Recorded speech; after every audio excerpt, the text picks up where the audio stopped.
ಈಗ ನಮ್ಗೆ ಗೊತ್ತಿದೆ, ನಾವು ಕೋರ್ಟ್ ಅನುಮತಿಯನ್ನು ಪಡ್ಕೊಂಡು ಕ್ವಾಲಿಫೈಡ್ ಇಲ್ಲದೆ ಇರುವಂತ ಸಿಗದೇ ಇರುವಂತ ಸಂದರ್ಭದಲ್ಲಿ ಯಾರು UGC ಮಾನದಂಡಗಳಲ್ಲಿ ಅರ್ಹತೆ ಇರ್ತಕ್ಕಂಥವರ ನಮ್ಮ ನಿರೀಕ್ಷೆ ನಮ್ಮ ಸಂಖ್ಯೆ ಅನುಗುಣವಾಗಿ ಯಾರು ಬರೋದಿಲ್ಲ ಅಂತ ಸಂದರ್ಭದಲ್ಲಿ ನಾವು ಕೋರ್ಟ್ ಅನುಮತಿಯನ್ನು ತೆಗೆದುಕೊಂಡು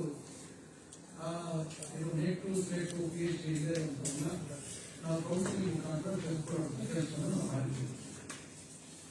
ಈಗ ಒಟ್ಟು 10,335 ಜನ ಉಪನ್ಯಾಸಕರ ಅವಶ್ಯಕತೆ ಮಾಡಿದ್ದು, ಅದರಲ್ಲಿ UGC ನಿಗದಿತ ವಿದ್ಯಾರ್ಥಿ ಇರ್ತಕ್ಕಂಥವ್ರನ್ನ ಕೌನ್ಸಿಲಿಂಗ್ ಮುಖಾಂತರ ತಗೊಂಡಾಗ 5,260 ಜನ, UGC ನಿಗದಿತ ವಿದ್ಯಾರ್ಥಿ ಹೊಂದಿರದ ಇರ್ತಕ್ಕಂಥವ್ರ ಸಂಖ್ಯೆ 5,060. ಇದು 23-24ರಿಂದ ನಾವು ಇರ್ತಕ್ಕಂಥ ಅಂಕಿಅಂಶದಲ್ಲಿ ನಾವು ಕೆಲವು ವಿಷಯಗಳಲ್ಲಿ UGC ನಿಗದಿತ ವಿದ್ಯಾರ್ಥಿ ಹೊಂದಿರುವ ಅಭ್ಯರ್ಥಿಗಳು ಪ್ರತ್ಯೇಕವಾಗಿ ನಮಗೆ UGC ನಿಗದಿತ ವಿದ್ಯಾರ್ಥಿ ಹೊಂದದಿರುವ ಉಪನ್ಯಾಸಕರಲ್ಲಿ ಕೌನ್ಸಿಲಿಂಗ್ ಮಾಡಿದಾಗ 1,215 ಅಷ್ಟು ಸುಮಾರು. ಇದು ಬೇರೆ ಆಗ್ತಾ ಇತ್ತು.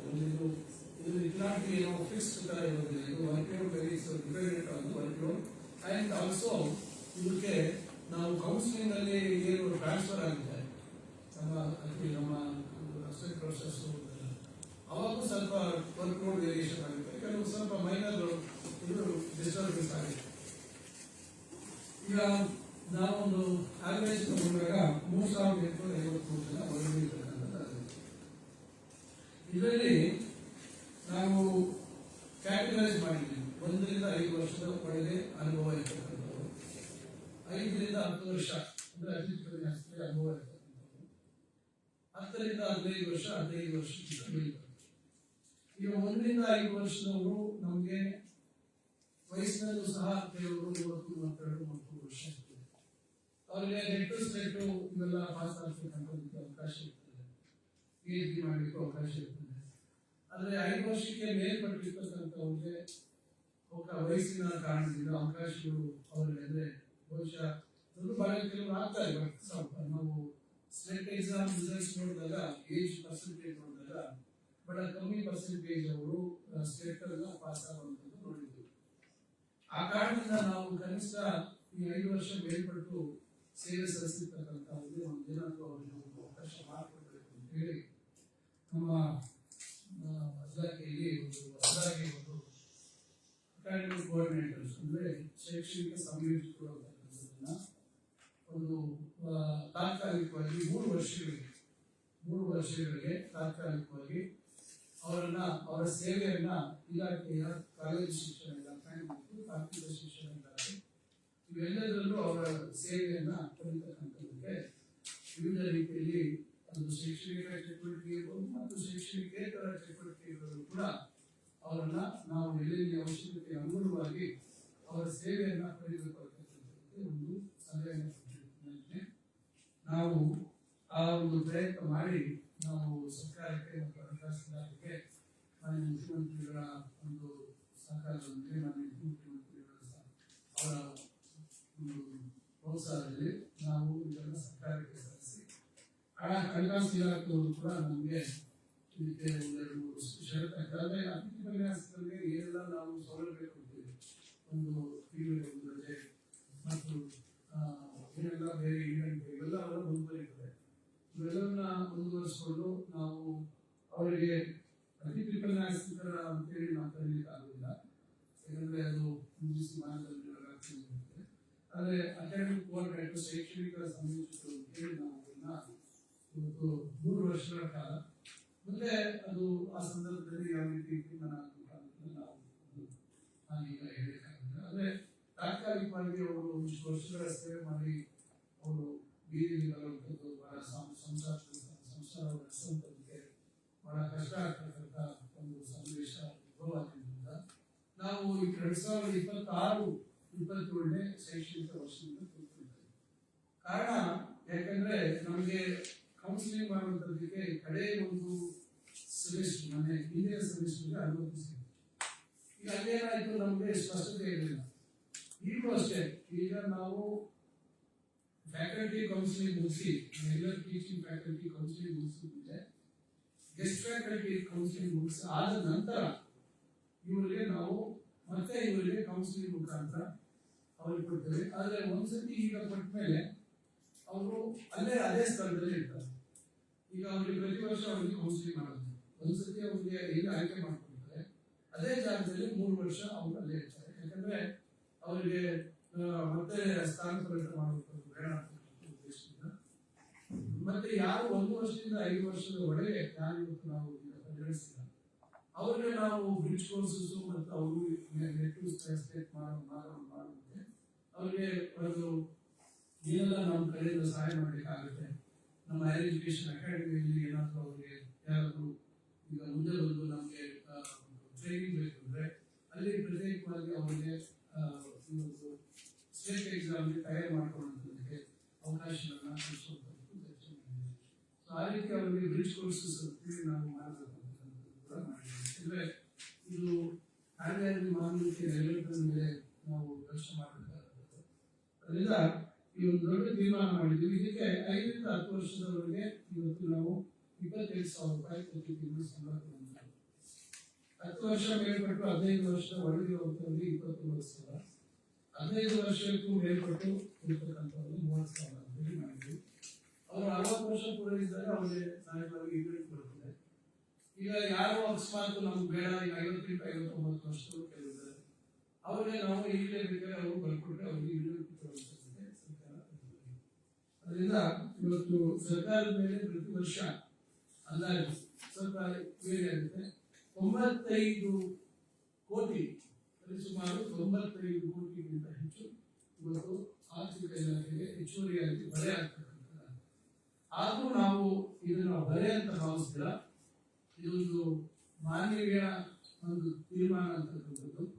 ನಾನು ಈ ಸಂದರ್ಭದಲ್ಲಿ ಮಾನ್ಯ ಮುಖ್ಯಮಂತ್ರಿಗಳಿಗೆ ನಾನು ಉದಯಪೂರ್ವಕವಾಗಿ ನಾನು ಧನ್ಯವಾದಗಳು ತಿಳಿಸ್ತೇನೆ, ಮಾನ್ಯ ಉಪಮುಖ್ಯಮಂತ್ರಿಗಳಿಗೆ ತಿಳಿಸ್ತೇನೆ, ಮತ್ತು ಹಿರಿಯ ಸಚಿವರು, ಕಾನೂನು ಸಚಿವರು ಎಸ್ ಕೆ ಪಾಟೀಲ್ ಸಾಹೇಬರು ನಿರಂತರವಾಗಿ ನಮ್ಮ ಜೊತೆ ಮಾರ್ಗದರ್ಶನ ಕೊಟ್ಟು ಸಲಹೆಗಳನ್ನು ಕೊಟ್ಟು ಅವರು ನಮಗೆ ಕಾನೂನು ರೀತಿಯಲ್ಲಿ ನಮಗೆ ಅವರು ಮಾರ್ಗದರ್ಶನ ಮಾಡಿದ್ದಾರೆ. ಅವರು ನಾನು ನನ್ನ ಇಲಾಖೆಯ ಪರವಾಗಿ ಧನ್ಯವಾದಗಳು ತಿಳಿಸ್ತೇನೆ. ಮತ್ತು ವಿಶೇಷವಾಗಿ ಸಂಪುಟದ ಎಲ್ಲ ನಮ್ಮ ಸಚಿವ ಸಹೋದರಿಗಳಿಗೆ ಯಾರು ಒಂದು ಮಾತು ಹೇಳಿಲ್ಲ, ಎಲ್ಲರೂ ಏನಾದರೂ ಒಂದು ಕಾರ್ಯ ಮಾಡಿಕೊಟ್ಟಿರ್ತಾರೆ. ಮತ್ತು ಶಾಸಕ ಮಿತ್ರರು ಬಹಳ ದೊಡ್ಡ ಸಂಖ್ಯೆಯಲ್ಲಿ ವಿಧಾನಸಭೆ ಮತ್ತು ವಿಧಾನ ಪರಿಷತ್ನ ಶಾಸಕರು ಎಲ್ಲರೂ ನಮಗೆ ಇದಕ್ಕೇನಾದರೂ ಪರಿಹಾರ ಮಾಡಿರ್ತಕ್ಕಂಥದ್ದನ್ನು ಹೇಳಿದ್ದಾರೆ. ಆ ಕಾರಣಕ್ಕಾಗಿ ಇವತ್ತು ನಮ್ಮ ಇಲಾಖೆ ಅಧಿಕಾರಿಗಳಿಗೂ ನಾನು ಈ ಸಂದರ್ಭದಲ್ಲಿ ನಾನು ವೈಯಕ್ತಿಕವಾಗಿ ಈ ರೀತಿ ಒಂದು ಮಾನವೀಯ ನೆಲೆಗಟ್ಟಿನ ಮೇಲೆ ಇವತ್ತು ತೀರ್ಮಾನ ಮಾಡುವುದಕ್ಕೆ ತಾವು ತಮ್ಮ ಎಲ್ಲ ಅನುಭವವನ್ನು ಬಳಸಿಕೊಂಡು ನಮಗೆ ಒಂದು ಅವಕಾಶ, ಒಂದು ಸಲಹೆಯನ್ನು ಕೊಟ್ಟು ಈ ಥರ ಮಾಡುವುದು ಗೊತ್ತಿದೆ. ಖಂಡಿತ ಈ ಸಂದರ್ಭದಲ್ಲಿ ನಮಗೆಲ್ಲರಿಗೂ ನಾನು ಧನ್ಯವಾದಗಳು ಇಲಾಖೆಯ ಎಲ್ಲ ಅಧಿಕಾರಿಗಳು ಎಲ್ಲರೂ ಈಗ ನೋಡಿ ಎಲ್ಲ ಸಾಮಾನ್ಯ 4 ಜನರಿಗೂ ಎಲ್ಲ ಮಹಿಳೆಯರು. ಅದರಿಂದ ಅವ್ರಿಗೆ ಮಾನವೀಯತೆಯಲ್ಲಿ ಹೆಚ್ಚು ಬಹಳ ಮುಂದಿರ್ತಕ್ಕಂಥದ್ದು. ಅದರಿಂದ ಅವರು ನಾನು ಕಲಿಸ್ತೇನೆ. ಆದರೆ ಒಂದು ನಾನು ಹೇಳ್ತಕ್ಕಂಥದ್ದು, ಹಿಂದೆಯೂ ನಾವು ಅತಿಥಿ ಉಪನ್ಯಾಸಕರಿಗೆ ಹೆಚ್ಚು ಸಂಬಳ ಮಾಡುವಂಥ ವಿಚಾರ ಇರ್ಬೋದು, ಇಳಿಯಲಿಕ್ಕೆ ಬರುವಂಥದ್ದು ಇರ್ಬೋದು, ಒಂದು ರಜೆ ಇರ್ಬೋದು, ಮತ್ತು ವೆಟರ್ನಿಟಿ ಬೆನಿಫಿಟ್ ಇರ್ಬೋದು, ಮತ್ತು ಇನ್ಶೂರೆನ್ಸ್ ಇದೆ. ಮತ್ತು ಇನ್ಶೂರೆನ್ಸ್ ಇವ್ರಿಗೂ ಅನ್ವಯಿಸಿದೆ. ಇವ್ರಿಗೂ ನಾವು ಮೆಡಿಕಲ್ ಇನ್ಶೂರೆನ್ಸ್ ಇವ್ರಿಗೂ ನಾವು ಅನ್ವಯಿಸ್ತೀವಿ. ಏನೆಲ್ಲ ಅತಿಥಿ ಉಪನ್ಯಾಸಕರಿಗೆ ನಾವು ಸೌಲಭ್ಯಗಳನ್ನು ವಿಸ್ತರಣೆ ಮಾಡ್ತೀವಿ. ಈಗೇನು ನಾವು ಒಂದು ಪಾಲಿಸಿ ಮಾಡಿದ್ರೆ ಸರ್ಕಾರ ಬಜೆಟ್ ಘೋಷಣೆ ಮಾಡಿದ್ರೆ ಅದೇ ಮೆಡಿಕಲ್ ಸ್ಕೀಮ್ ಅಲ್ಲಿ ಇವರನ್ನು ಪರಿಗಣಿಸಿ ಅವರಿಗೆ ಮೆಡಿಕಲ್ ಇನ್ಶೂರೆನ್ಸ್ ಕೊಡ್ತೀವಿ. ಅದರಿಂದ ಒಟ್ಟಾರೆಯಾಗಿ ನಾವು ಇವರಿಗೆ ಎಲ್ಲಾ ರೀತಿ ನಾವು ಅವರ ರಕ್ಷಣೆಗೆ ಇರ್ತಕ್ಕಂಥ ಒಂದು ತೀರ್ಮಾನವನ್ನ ಮುಂತಾಗಿದೆ. ಇವತ್ತು ಆದೇಶ ಅಧಿಕೃತವಾಗಿ ನಾವು ಬಹಳ ಹಿಂದೆ ಮಾಡಬೇಕಾಗಿತ್ತು.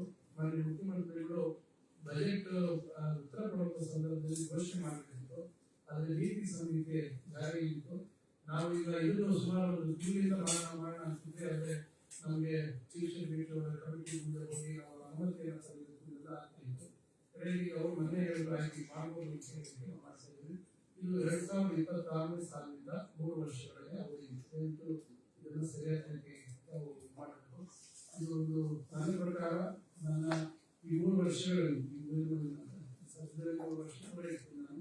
ನನ್ನ ಒಂದು ಈ ಒಂದು ಉನ್ನತ ಶಿಕ್ಷಣ ಸಚಿವನಾಗಿ ಬಹಳ ಒಂದು ದೊಡ್ಡ ತೀರ್ಮಾನ, ಬಹಳಷ್ಟು ನಾವು ಬೇರೆ ಬೇರೆ ತೀರ್ಮಾನಗಳು ನಮ್ಮ ಇಲಾಖೆ ಮಾಡಿದ್ವಿ. ಆದರೆ ಇದು ಒಂದು ನಮ್ಮ ಹಿಂದೆ ಮಾಡಿದ ಮುಖ್ಯಮಂತ್ರಿಗಳು 20% ನಾಯಕರಾಗಿದ್ದ ಸಂದರ್ಭದಲ್ಲಿ ಇವರು ಪ್ರತಿಭಟನೆ ಮಾಡುವಂತಹ ಒಂದು ಕಾಲದಲ್ಲಿ ಸಿದ್ದರಾಮಯ್ಯ ಸಾಹೇಬರು ಇದನ್ನು ನಾನು ಏನಾದ್ರು ಮಾಡ್ತೀನಿ ಅಂತ. ಅದೇ ನಿಮಗೆ ನಾವು ಯಾರು ನಿಲ್ಲಿಸಿ ಮಾನದಂಡಗಳು ಖಂಡಿತ ಪಾಲಿಸಬೇಕು ಅಂತ ನಿರೀಕ್ಷೆ ಮಾಡಿದ್ವಿ. ಒಂದು ಸಮಸ್ಯೆ ಪರಿಹಾರ ಮಾಡಿ ಮತ್ತೊಂದು ಸಮಸ್ಯೆ ನಮಗೆ ಕಾಡ್ತಾ ಇದೆ. ಅಂದ್ರೆ ಇವತ್ತು ಇದನ್ನೆಲ್ಲವನ್ನ ನಾವು ಬಹಳ ಸಮಾಧಾನವಾಗಿ ಸಂವೇದನೆಯಿಂದ ನಾವು ಇವರಿಗೆ ಒಂದು ಅವರಿಗೆ ರಕ್ಷಣೆ ನಿಲ್ಲಬೇಕು ಅಂತಕ್ಕಂಥ ಒಂದು ತೀರ್ಮಾನ ನಾವು ಪದೇ ಪದೇ ಹೇಳಿದ್ದು ಸಿಹಿ ಸುದ್ದಿ ಕೊಟ್ಟಿವಿ ಅಂತಕ್ಕಂಥದ್ದು. ಆದರೆ ಈ ಬೇರೆ ಬೇರೆ ಕಾರಣಗಳಿಂದ ನಾವು ತಡ ಆಯಿತು. ಈ ವಿಚಾರದಲ್ಲಿ ಸಹಕರಿಸಿರ್ತಕ್ಕಂಥ ಎಲ್ಲರಿಗೂ ನಾನು ನನ್ನ ಹೃದಯಪೂರ್ವಕವಾದಂಥ ಧನ್ಯವಾದ ವ್ಯಕ್ತಿಸ್ತೇನೆ. ಈಗ ಅದರಿಂದ ಇವತ್ತು ಸಂಜೆ ಒಳಗೆ ಆದೇಶ ನಾವು ರೆಡಿ ಮಾಡಿಟ್ಟಿದ್ವಿ, ಅದನ್ನು ಬಿಡುಗಡೆ ಮಾಡಿಲ್ಲ. ಇವತ್ತು ಅದನ್ನು ಅಧಿಕೃತವಾಗಿ ಇವತ್ತು ಬಿಡುಗಡೆ ಮಾಡ್ತೀವಿ. ಈ 2026 ಶೈಕ್ಷಣಿಕ ಸಾಲಿನಿಂದ ಇವತ್ತು ಶೈಕ್ಷಣಿಕ ಸಂರಕ್ಷಕರಾಗಿ ಇವನ್ನ ನಡೆಸ್ಕೊಂಡಿದ್ದೇವೆ. ಅದರಿಂದ ನಾವು ಈಗ 3 ವರ್ಷಕ್ಕೆ ನಾವು ತಿಳ್ಕೊಂಡಿದ್ದೀವಿ. ಮುಂದೆ ನೋಡೋಣ. ಈಗ ಮುಂದೆ ಇವತ್ತು ಸರ್ಕಾರ ಮುಂದೆ ನಾವು ಬಂದ್ರೆ ನಾವು ತೀರ್ಮಾನ ಮಾಡ್ತೀವಿ. ಇನ್ನು ಏನಾಗುತ್ತೆ ನೋಡೋಣ, ಮುಂದೆ ಏನಾಗುತ್ತೆ ಅಂತಕ್ಕಂಥದ್ದು ಆದರೆ ನಾವು ಇವತ್ತು 3 ವರ್ಷದಲ್ಲಿ ನಾವು ಒಂದು ಅವಕಾಶ ಮಾಡ್ತೀವಿ. ನಮ್ಮ ಇಲಾಖೆಯಲ್ಲಿ ನಮ್ಮ ಇಲಾಖೆಯಲ್ಲಿ ಅಧಿಕಾರಿಗಳು ನಾನು ಹೇಳಿದೆ, ನಮ್ಮ ಸೆಕ್ರೆಟರಿ ಹಿಡಿದು ನಮ್ಮ ಕಮಿಷನರ್ ಅವರು, ನಮ್ಮ ಅಡ್ಮಿನಿಸ್ಟ್ರೇಟಿವ್ ಆಫೀಸರು, ನಮ್ಮ ಡೈರೆಕ್ಟರ್ ಸೇರಿ ಇವತ್ತು ನಾವು ನಾನು ಹೇಳಿ ಏನಾದರೂ ಮಾಡಲೇಬೇಕು. ನಾವು ಯಾವ ರೀತಿ ಇರ್ತದೆ ಒಂದು ಆಪ್ಷನ್ ಇತ್ತು, ಅದೇ solution.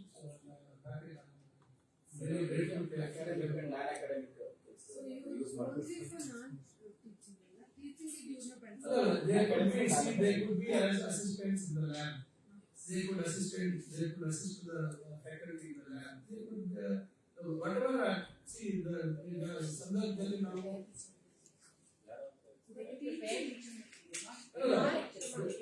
they won't teach because ಅಕಸ್ಮಾತ್ ಏನಾದ್ರು ಸ್ಪೆಷಲ್ ಕ್ಲಾಸಸ್ ಇದ್ದಾಗ ಏನಾದ್ರು ಅಸಿಸ್ಟ್ ಮಾಡೋದಕ್ಕೆ they will be as academic coordinators.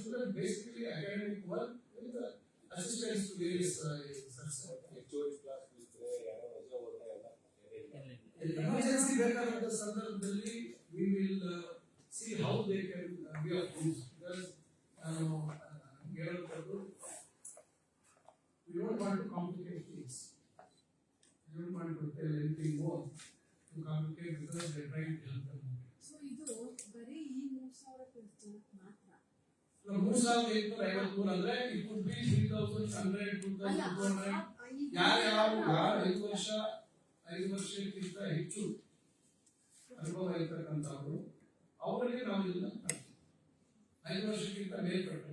So ಅಲ್ಲಿರೋರು ಈಗ ಅಂದ್ರೆ ಈಗ ಯಾರಿಗೂ ಕೆಲಸ ಮಾಡಿದ್ರು ರೆಕಾರ್ಡ್ ಆಫ್ ಪೀಪಲ್ ಇವರು ಯಾರು 5 ವರ್ಷ ಕಂಟಿನ್ಯೂಸ್ ಆಗಿ 1 ವರ್ಷ ಗ್ಯಾಪ್ ಆಗಿ ಮತ್ತೆ ಬಂದಿರೋದು ಬೇರೆ ವಿಚಾರ.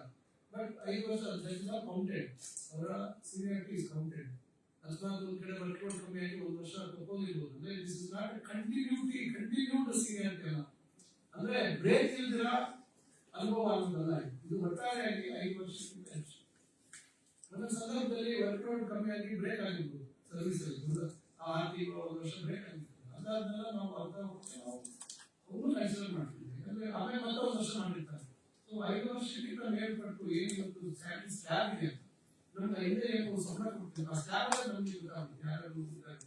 ಸೊ ಅದರಲ್ಲಿ ದೇಶದ ಕ್ಲಾರಿಟಿ ಇಲ್ಲ, ಕನ್ಫ್ಯೂಷನ್ ಆಗ್ತದೆ. ಅದೇ ಸೊ ಇದನ್ನು ಮಾಡಿದ್ವಿ.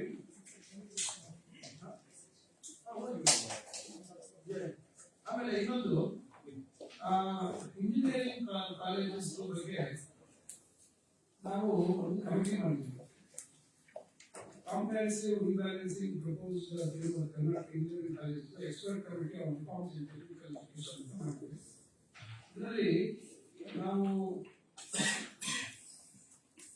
ಸದಗೊಪ್ಪನ್ ಅವರನ್ನ ಫಾರ್ಮರ್ ಡೈರೆಕ್ಟರ್ IIIT ಬೆಂಗಳೂರು ಇವರ ಅಧ್ಯಕ್ಷತೆಯಲ್ಲಿ ಒಂದು ಕಮಿಟಿ ಮಾಡಿದ್ವಿ. Professor J.C. Jagdisha, Chairman, Aerospace Department, Indian Institute of Science. Professor S. Gopal Krishnan, Honorary Professor, Aerospace Department, Indian Institute of Science.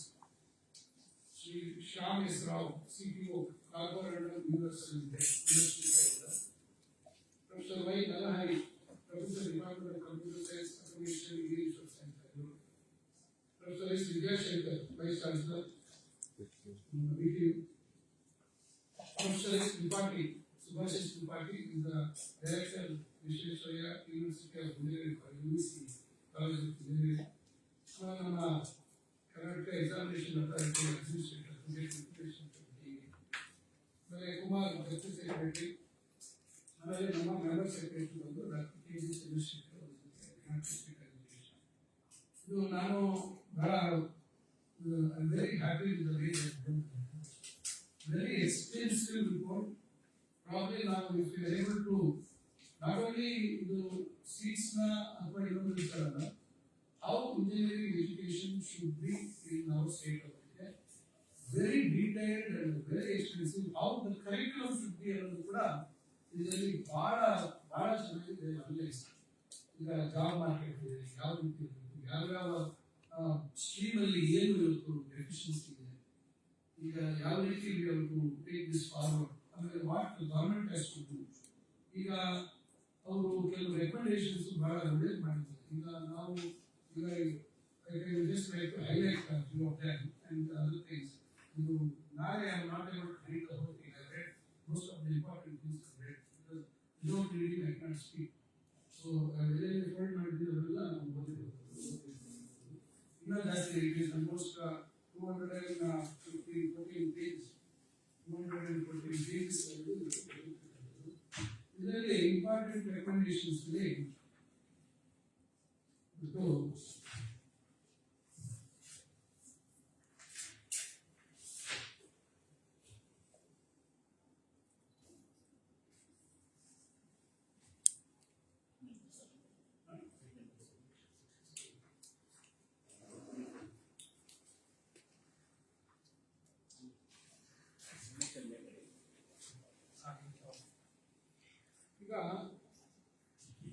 ಈಗ ಒಂದು ಗೈಡ್ಲೈನ್ಸ್ ಇಮಿಡಿಯೇಟ್ಲಿ ನಾವು ಅಂತೀವಿ. For any private university Kannada ಯಾವುದೇ ಖಾಸಗಿ ವಿಶ್ವವಿದ್ಯಾಲಯ, ಖಾಸಗಿ ಇಂಜಿನಿಯರಿಂಗ್ ಕಾಲೇಜು ಅಂದರೆ technical education, mainly technical education, ಪ್ರಾರಂಭದಲ್ಲಿ ವಿದ್ಯಾರ್ಥಿ ಪ್ರಮಾಣದ ಮಂಜೂರಾತಿಯನ್ನು ನಿರ್ದಿಷ್ಟ ಕೋರ್ಸ್ ವಿಭಾಗಕ್ಕೆ 60 ಪ್ರವೇಶಾತಿಗೆ ಇನಿಷಿಯಲಿ ಬೇಕು ರೆವಿನ್ಯೂ ಕಾಲೇಜಸ್ ಆಗಿ ನಾವು 60 ಬರ್ತಕ್ಕಂಥ ರೆಕಮೆಂಡೇಶನ್. ಇದಲ್ಲದೆ ವರ್ಷಕ್ಕೆ 60 ವಿದ್ಯಾರ್ಥಿ ಪ್ರಮಾಣದ ವಿಷಯಕ್ಕೆ ಅನುಮತಿಸಲಾಗುತ್ತದೆ. ಅಕಸ್ಮಾತ್